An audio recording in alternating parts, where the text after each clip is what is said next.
Maman, maman, est-ce que tu dors? Est-ce que tu dors? Cette nuit, j'ai rêvé fort, c'était moi.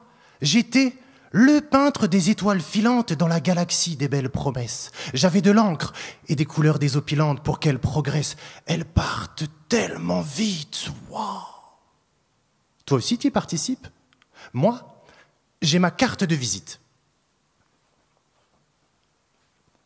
Dessus, c'est écrit « Maître en artifice de quelque part d'ici ». Là-bas, j'ai mon atelier, mon établi, mon tablier et des pots par milliers. Du plus simple au plus varié, j'en ai qui sont faits avec des graines de sablier. D'autres sont fabriqués avec des noms de couleurs que j'ai oubliés. J'ai même des pinceaux faits avec tu sais quoi? Avec des poils de licorne.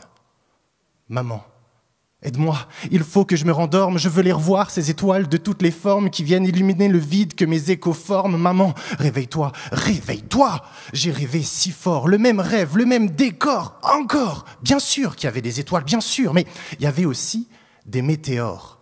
Parfois, le temps les détériore. Alors je les recouvre de paillettes d'or. C'est une poudre faite avec la poussière de 1000 soleils. J'y ajoute un peu de foudre, quelques triangles isocèles. Je mélange le tout et je les brode au fil de mon sommeil.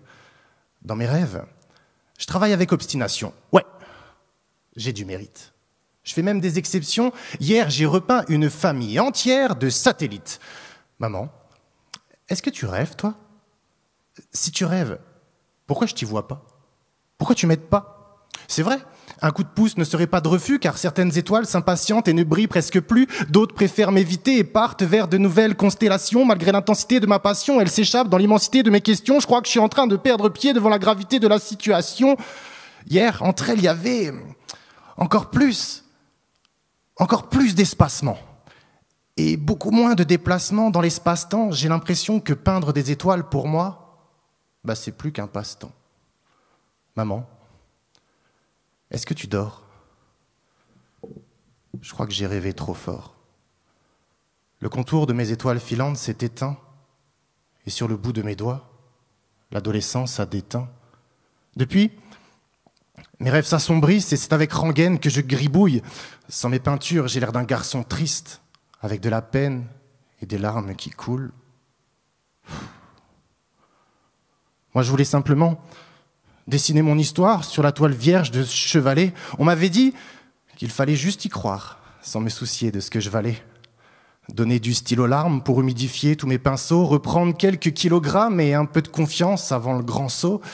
Enfin, cesser d'esquisser toutes ces hésitations qui froissent les pages et le cœur, laisser glisser le flou de ces récitations qui croisent la rage et les pleurs. Aujourd'hui, je vomis de la poésie bâtarde de ma tristesse, mais l'écho me répète qu'on s'aime à tort, alors tous les deux on bavarde de ce qui me reste en trinquant la plume dans l'hématome. On discute, comme un vieux couple qui sait plus trop quoi se dire, le regard déçu dans la même soupe de ce qu'on a vécu, sans le choisir. Je lui dis que j'ai l'impression que la vie me baise avant qu'on ait pu se réconcilier. Elle me répond « Tu sais, s'il y a trop de questions que t'écris thèse, c'est peut-être que la réponse y est ». Alors j'enfile un sourire de rigueur sur ma façade puisque je confonds la pitié et l'inquiétude. Je fais partie de ceux dont les joies s'écrivent à l'encre effaçable et s'enduisent d'un parfum de gélule. Pourtant, je veux pas me fondre dans la masse. Non. Moi, je veux diriger ma propre vie. J'ai tellement peur d'être de ceux qui se ramassent en devenant n'importe qui. Tu sais, ceux qui, à tellement vouloir devenir quelqu'un, en finissent par devenir quelconque. Franchement, ça ferait pas une bête de faim si je te racontais n'importe quel conte. Et puis les contes, ça me connaît bien. Je les tiens d'une main de maître, bien cachés, derrière mes masques de comédien, là où s'étouffent tous mes peut-être. Je pèse les pour et les contre à la vitesse d'un court-métrage. Et puis comment je pourrais faire pour y répondre, puisque j'oublie toutes mes tares? Je garde ce qui m'arrange dans mon discours, face au trophée que je n'ai pas soulevé. Je m'autocongratule à me rendre sourd, sans voir tout ce qui me passe sous le nez. Je m'admire, au point de me rendre aveugle, même si mes peurs m'étranglent encore. Mon propre reflet me crache à la gueule en sortant mes peines des angles morts. J'écoute ceux qui m'expliquent. Tu sais, la vie peut être cyclique.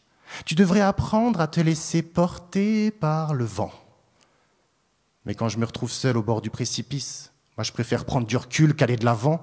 J'écris cette phrase comme un mantra que je pourrais tatouer sous ma chair, mais j'arrive pas à trouver le bon endroit dans ce monde qui tourne à l'envers. Alors arrêtez de me dire que le bonheur me parle et que je suis pas foutu de l'entendre. Dites-moi plutôt si un cœur, ça se répare parce qu'Amazon ne peut pas m'en vendre. Dites-moi si mes sanglots giclent un petit peu plus loin que ce bout de papier, car dans ce monde sans logique, moi je m'y perds, je n'ai pas pied. Dites-moi combien de fois je dois toucher le fond pour pouvoir espérer remonter, et dites-moi pourquoi nous nous élevons pour au final se laisser tomber. Vos silences sont mes vertiges, quand je voudrais prendre de la hauteur. Trouver du sens dans des verres vides qui se remplissent de larmes d'auteur. Les miens m'ont jeté sans parachute dans une vie de plaisir trop périssable en me disant « Bah tu sais, hein, à ce qui paraît, ce qui compte, c'est pas la chute, c'est plutôt l'atterrissage. » Depuis je galère à trouver une place pour me situer et à combler le manque affectif. J'aime pas trop le goût de l'amour prostitué, donc pour aimer, j'attends l'éclipse. Je suis perdu. Égaré dans ces jeux de scène où tous mes masques sont des bâillons. J'ai plus de peinture. Alors comment on écrit des je t'aime avec autre chose que des crayons ?